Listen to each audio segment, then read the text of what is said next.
ವೀಕ್ಷಕರಿಗೂ ನನ್ನ ಈ ಸುವಾಸನ ಪ್ರಪಂಚದ ಯೂಟ್ಯೂಬ್ ಚಾನಲ್ನ ಮತ್ತೊಂದು ವೀಡಿಯೋಗೆ ಸ್ವಾಗತ ಸುಸ್ವಾಗತ. ನಾನು ಈ ದಿನ ನಿಮ್ಮೆಲ್ಲರಿಗೂ ಸ್ವಲ್ಪ ಫೈನಾನ್ಸ್ ಬಗ್ಗೆ ಒಂದು ಅವಾಗಿಂದ ತುಂಬಾ ಒಂದು ವಾರದಿಂದ ಆ್ಯಕ್ಚುಲಿ ಹೇಳಬೇಕು ಅಂದರೆ ಈ ಒಂದೇನು ಇಲ್ಲಿ ನಿಮ್ಗೇನು ಕಾಣಿಸ್ತಾ ಇದೆ ಒಂದು ಆರ್ಟಿಕಲ್ ಎಕನಾಮಿಕ್ ಟೈಮ್ಸಲ್ಲಿ ಬಂದಿರೋಂಥ ಆರ್ಟಿಕಲ್ ಇದು, ದ ಎಕನಾಮಿಕ್ ಟೈಮ್ಸಲ್ಲಿ.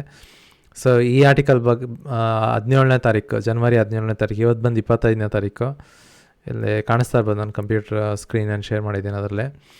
ಸೊ ಈ ಒಂದು ಆರ್ಟಿಕಲ್ 17ನೇ ತಾರೀಕು ಪೋಸ್ಟ್ ಆದಾಗ್ಲಿಂದನೂ ನಾನು ಈ ಒಂದು ವಿಡಿಯೋ ಮಾಡಬೇಕು ಅಂತ ಅನ್ಕೊತಾ ಇದ್ದೆ. ಸೊ ಆ ಟೈಮ್ ಸಿಕ್ತು ಕೊನೆಗೂ. ಸೊ ಹಾಗಾಗಿ ಇದನ್ನು ಮಾಡ್ತಾಯಿದ್ದೇನೆ.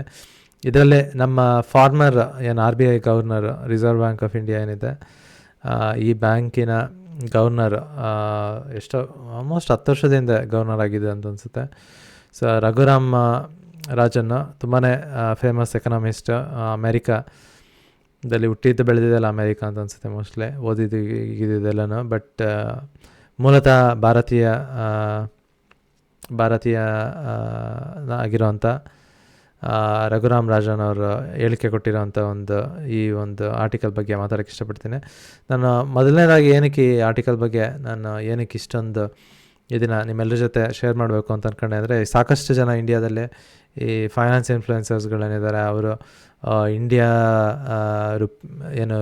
ಇಂಡಿಯನ್ ರುಪಿ ವ್ಯಾಲ್ಯೂ ತಿರ್ಗಾ ಆಲ್ ಟೈಮ್ ಲೋ ಅಲ್ಲಿದೆ USD ಕಂಪೇರ್ ಮಾಡಿದ್ರೆ ಅಂತ ಹೇಳಿ ಇಂಡಿಯನ್ ರುಪಿ ತುಂಬಾ ಕೆಳಗೋಗ್ತಾ ಇದೆ. ಸೊ ಹಾಗಾಗಿ ಇಂಡಿಯನ್ ಎಕಾನಮಿ ಕೂಡ ಕೆಳಗೋಗುತ್ತೆ.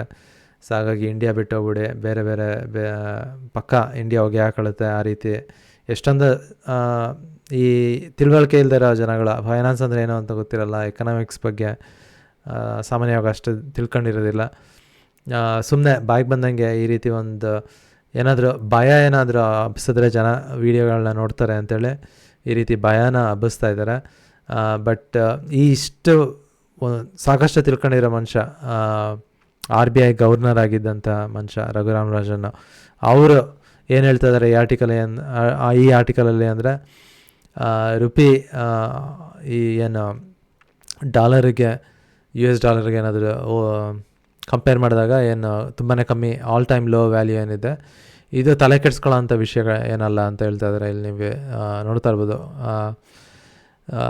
ಸೊ ಈ ಆರ್ಟಿಕಲಲ್ಲಿ ಏನಕ್ಕೆ ಈ ಒಂದು ಹೇಳಿಕೆ ಕೊಟ್ಟಿದ್ದಾರೆ ಅನ್ನೋದ್ರ ಬಗ್ಗೆ ಮಾತಾಡ್ತಾರೆ. ಬಟ್ ಅವರು ಹೇಳಿಕೆ ಕೊಟ್ಟಿರೋದೇನು ಅಂದರೆ, is not concerned about, so ಈ ಮನುಷ್ಯ ಏನಿದೆ Raghuram Rajan is not concerned about rupee hitting all time low ಅಂತೇಳಿ.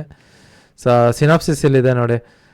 ಸಿನಾಪ್ಸಿಸ್ ಬಂದೆ ಏನು ರಘುರಾಮ್ ರಾಜನ್ ಏನಿದ್ದಾರೆ ಇದ್ರ ಬಗ್ಗೆ ನಾನೇ ತಲೆ ಕೆಡಿಸ್ಕೊಳ್ಳೋಂಥ ವಿಷಯ ಅಲ್ಲ. ಯಾಕೆಂದರೆ ಇದು ಬಂದು ಡಾಲರ್ ಏನಿದೆ, ಪ್ರತಿಯೊಂದು ಇಡೀ ಪ್ರಪಂಚದಲ್ಲಿ ಯಾವ್ಯಾವ ಕರೆನ್ಸಿ ಇದೆ ಆ ಕರೆನ್ಸಿ ಅಗೇನ್ಸ್ಟ್ ಎಲ್ಲ ಕರೆನ್ಸಿನೂ ಸರಿಗೆ ಬೀಟ್ ಮಾಡ್ತಾಯಿದೆ. ಏನಕ್ಕೆ ಅಂದರೆ US ಡಾಲರ್ ಏನಿದೆ ಇದನ್ನು ಸಾಕಷ್ಟು ಅಂದರೆ ಇದ್ರದ್ದು ಏನು ಟ್ರಸ್ಟ್ ಏನಿದೆ ಈ ಕರೆನ್ಸಿ ಅಮೇರಿಕಾ ಕರೆನ್ಸಿ ಆಗಿರೋದ್ರಿಂದ ತುಂಬಾ ಎಲ್ಲರೂ ಇದ್ರ ಮೇಲೆ, ಈ ಒಂದು ಕರೆನ್ಸಿ ಮೇಲೆ ತುಂಬಾ ನಂಬಿಕೆ ಇರುತ್ತೆ. ಸೊ ಹಾಗಾಗಿ ಇದನ್ನು ಸಾಕಷ್ಟು ಪದಾರ್ಥಗಳನ್ನ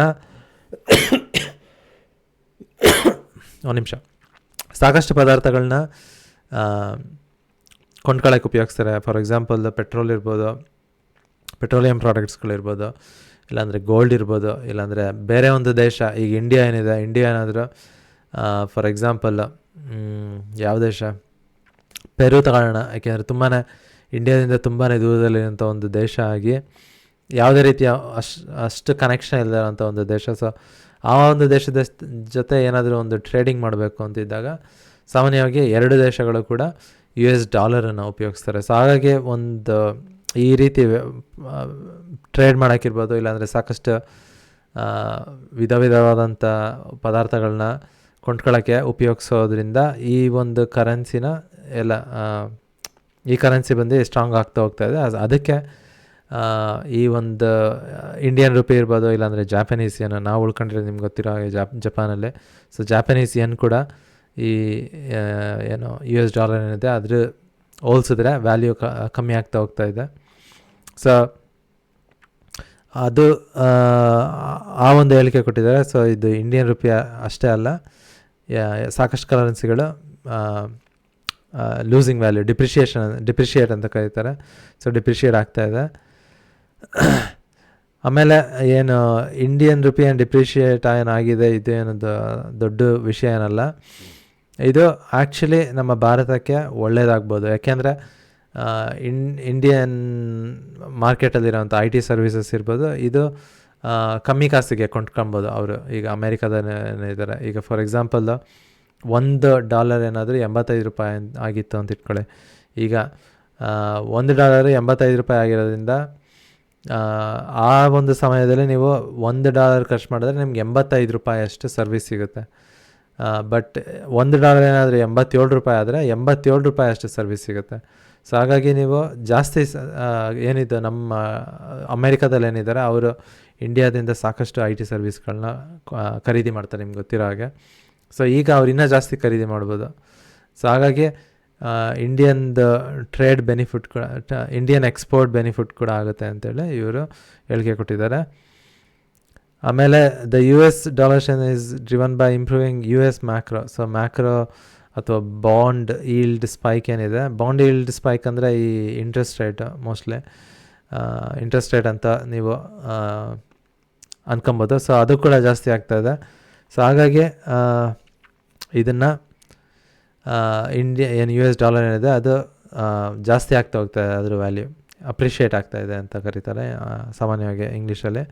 ಆಮೇಲೆ ಜಿಯೋಪೊಲಿಟಿಕಲ್ ಟೆನ್ಷನು, ಈಗ ಅಲ್ಲಿ ಇಲ್ಲಿ ಆ ಯುದ್ಧಗಳಿದ್ದಾವೆ, ಯುಕ್ರೇನ್ ಮತ್ತು ರಷ್ಯಾ ನಡುವಿನ ಯುದ್ಧ ಇರ್ಬೋದು, ಇಲ್ಲಾಂದರೆ ಪ್ಯಾಲೆಸ್ತೈನ್ ಮತ್ತು ಇಸ್ರೇಲ್ ಏನಿದೆ ಅವ್ರ ಮಧ್ಯೆ ಯುದ್ಧ ಇರ್ಬೋದು. ಸೊ ಆ ಒಂದಷ್ಟು ಯುದ್ಧಗಳು ನಡೀತಾ ಇರೋದ್ರಿಂದ ಜನಕ್ಕೆ ಏನು ಮಾಡಬೇಕು ಅಂತ ಗೊತ್ತಾಗಲ್ಲ.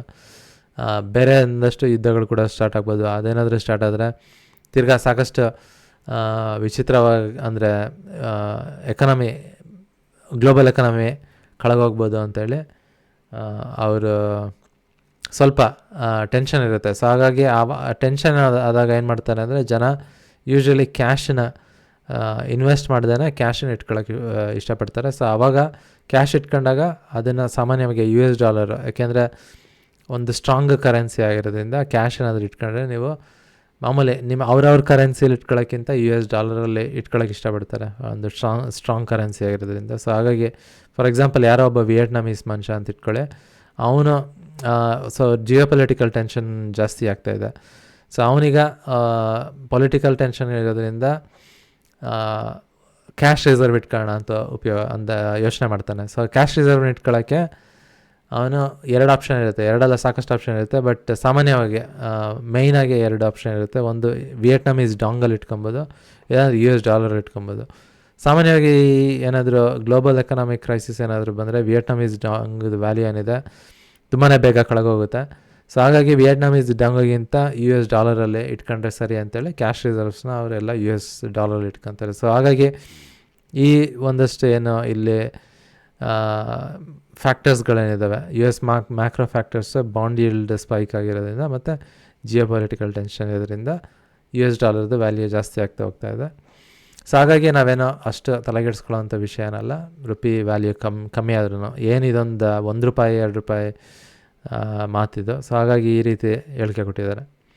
ಸೊ ನಾನು ಆಗಲೇ ಈ ವಿಡಿಯೋ ಸ್ಟಾರ್ಟ್ ಮಾಡ್ಬೇಕಾದ್ರೆ ಹೇಳಿದ ರೀತಿ ಈ ಒಂದು ವಿಡಿಯೋನ ನಾನು ಈ ಫೈನಾನ್ಸ್ ಇನ್ಫ್ಲೂಯೆನ್ಸರ್ಗಳು ಇಂಡಿಯಾದಲ್ಲಿ ಏನಿದ್ದಾರೆ ತುಂಬಾ ಗಬ್ಬೆಬ್ಬಿಸ್ತಾರೆ, ಏನೇನು ಬೇಕಾದ್ರೆ ಮಾತಾಡ್ತಾರೆ.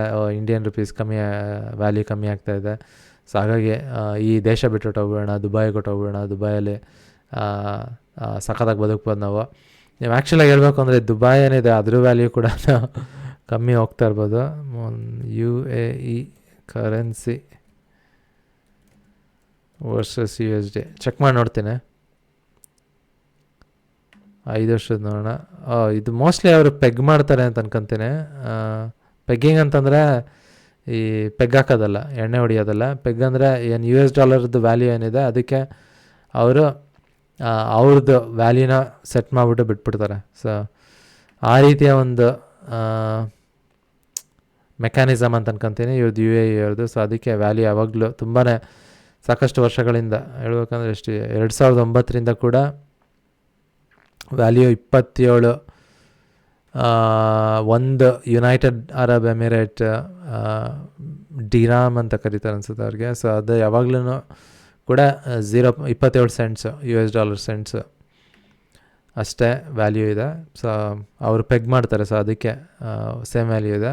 ಬಟ್ ನಿಮಗೆ ನಾನು ಉಳ್ಕೊಂಡಿರೋದು ಅಷ್ಟೇ ಜಪಾನ್ದು ತೋರಿಸ್ತೀನಿ ಬನ್ನಿ.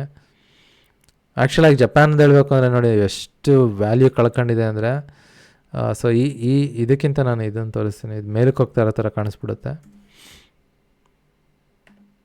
ಸೊ ಇಲ್ಲಿ ನೋಡ್ಬೋದು ಎಷ್ಟು 2012 ಎಷ್ಟು ವ್ಯಾಲ್ಯೂ ಇತ್ತು, ಅಲ್ಲಿಂದ ಹಂಗೆ ಉಂಟ್ಕೊಂಬಂದಿದೆ. ಪ್ಲಸ್ ಇನ್ನೊಂದೇನು ಅಂದರೆ ಜನ ಈ ರೀತಿ ನಿಮಗೆ ಭಯ ಹಬ್ಬಿಸ್ಬೇಕು. ಸೊ ಹಾಗಾಗಿ ಅವರು ಏನು ಸೆಲೆಕ್ಟಿವ್ ಇನ್ಫಾರ್ಮೇಷನ್ ಇದೆ ಅದನ್ನು ಮಾತ್ರ ನಿಮ್ಗೆ ತೋರಿಸ್ತಾರೆ.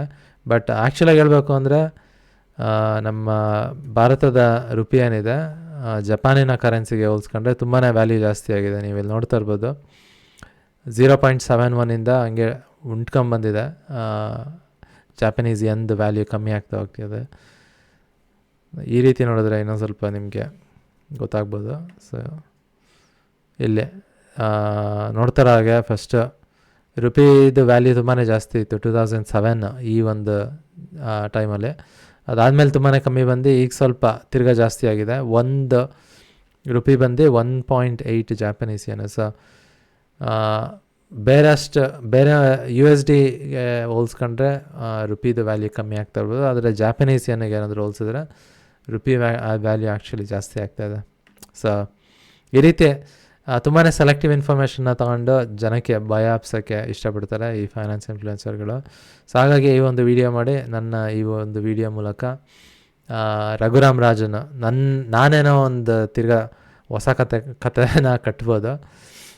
ನನಗೇನು ಇಷ್ಟ ಆಗುತ್ತೆ, ನನಗೆ ಸೆಲೆಕ್ಟಿವ್ ಇನ್ಫಾರ್ಮೇಷನ್ ಏನಿದೆ ಅದನ್ನು ನಿಮ್ಗೆ ತೋರಿಸ್ಬಿಟ್ಟು, ಈ ಒಂದು ಆರ್ಟಿಕಲ್ ಬಂದು ಇದು ಕೂಡ ಸೆಲೆಕ್ಟಿವ್ ಇನ್ಫಾರ್ಮೇಷನ್ನೇ. ಬಟ್ ಈ ಒಂದು ಹೇಳಿಕೆ ಕೊಟ್ಟಿರೋ ಮನುಷ್ಯ ಬಂದು Raghuram Rajan, one of the best economist ಇವನು ಇಡೀ ಪ್ರಪಂಚದಲ್ಲೇ. ಆಗಲೇ ಹೇಳಿದ ರೀತಿ RBI ಗವರ್ನರ್ ಕೂಡ ಆಗಿದ್ರು 10 ವರ್ಷದಿಂದ ಅನಿಸುತ್ತೆ. ಸೊ ಹಾಗಾಗಿ ಈ ಮನುಷ್ಯ ಹೇಳ್ತಿದ್ದಾನೆ ಅಂತ ಹೇಳಿದ್ಮೇಲೆ ಅದರ ಒಂದು ಮಟ್ಟಿಗೆ ಅದರಲ್ಲೊಂದು ನಿಜ ಇರ್ಬೋದು ಅಂತೇಳಿ ನಿಮಗೆ ಇದ್ರ ಬಗ್ಗೆ ಮಾತಾಡೋಕ್ಕೆ ಇಷ್ಟಪಟ್ಟೆ. ಸೊ ಇಲ್ಲಿಗೆ ಈ ನನ್ನ ಒಂದು ವಿಡಿಯೋನ ಮುಗಿಸೋಕ್ಕೆ ಇಷ್ಟಪಡ್ತೀನಿ. ಧನ್ಯವಾದಗಳು. ಬಟ್ ಇದನ್ನು ಸ್ಟಾಪ್ ಮಾಡೋಕ್ಕಿಂತ ಮುಂಚೆ ನಿಮ್ಗೆ ಏನಾದರೂ ಬೇರೆ ಒಂದಷ್ಟು ಫೈನಾನ್ಸ್ ಬಗ್ಗೆ ಇರ್ಬೋದು, ಇಲ್ಲಾಂದರೆ ಎಕನಾಮಿ ಬಗ್ಗೆ ಇರ್ಬೋದು, ಏನಾದರೂ ನಿಮಗೆ ನಾನು ಅದ್ರ ಬಗ್ಗೆ ವೀಡಿಯೋ ಮಾಡಬೇಕು ಅಂತ ನಿಮ್ಗೇನಾದರೂ ಅನಿಸಿದ್ರೆ ಖಂಡಿತವಾಗ್ಲೂ ನನ್ನ ಕಮೆಂಟ್ ಮೂಲಕ ತಿಳಿಸ್ಕೊಡಿ. ನಾನು ಆ ರೀತಿಯ ಒಂದಷ್ಟು ವೀಡಿಯೋಗಳನ್ನ ಕೂಡ ಮಾಡ್ತೀನಿ ಅಂತ ಹೇಳ್ತಾ ಈ ಒಂದು ವೀಡಿಯೋನ ಸ್ಟಾಪ್ ಮಾಡ್ತೀನಿ.